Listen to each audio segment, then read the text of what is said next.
In the name of Allah subhanahu wa ta'ala, the news headlines. A new chapter in Afghanistan-India relations in the area of health sector.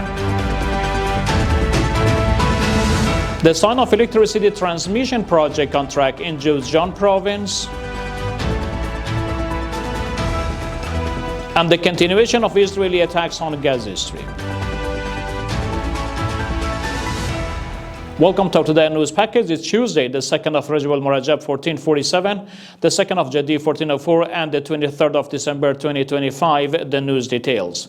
Maulvi Nur Jalal Jalali, the Minister of Public Health, stated at the press conference that His Excellency's recent visit to India marks the opening of a new chapter in relations between Afghanistan and India in the field of health.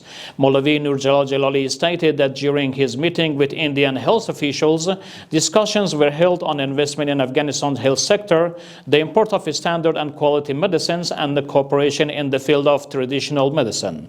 Maulvi Jalali added that His Excellency Jagat Prakash Nada, the India's Minister of Health and Family Welfare, pledged that India would strive to help Afghanistan become a self-sufficient country in the health sector.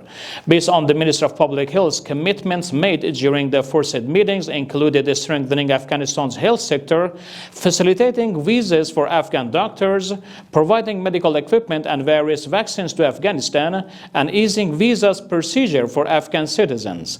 Maulvi Jalali also noted that Indian health authorities presented significant commitments regarding medical assistance to Afghanistan.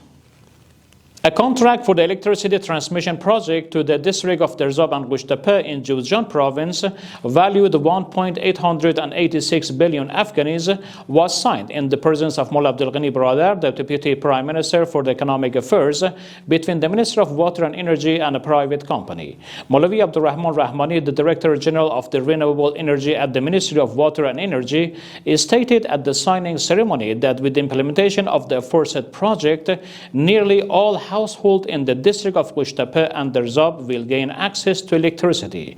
He further explained that the project includes the extension of 220 kilovolt power transmission line spanning 85.4 kilometers from Pula Khurasan in Shabargan to the district of Qushtapa and Dari, the construction of substation in the above district, and the distribution of electricity. The news continuation. The Ministry for the Propagation of Virtue and Prevention of Vice and Hearing of Complaints announced that over the past 3 months, its officials have identified 5,781 mental health patients across the country and referred them to the Afghan Red Crescent Society for treatment. The action was taken following a decree by the Honorable Amir al-Mu'mineen Hafizahullah, may Allah protect him, aimed at ensuring the mental well-being of vulnerable individuals, preventing potential threat posed by untreated mental health patients in the society, and providing access to specialized treatment. And finally, Al Jazeera has reported that at least 2 Palestinians were martyred as a result of the recent Israeli attacks on Gaza. Meanwhile, the government media office in Gaza Strip stated that the Israeli regime has violated the U.S. brokered ceasefire 875 times, resulting in the martyrdom of at least 411 Palestinians and the injury of 1,112 others. That's the end of our news program. Further informative materials from Urooj Research and Publication Administration are available on social media and platforms. Wassalamu alaikum wa rahmatullahi ta'ala wa barakatuh.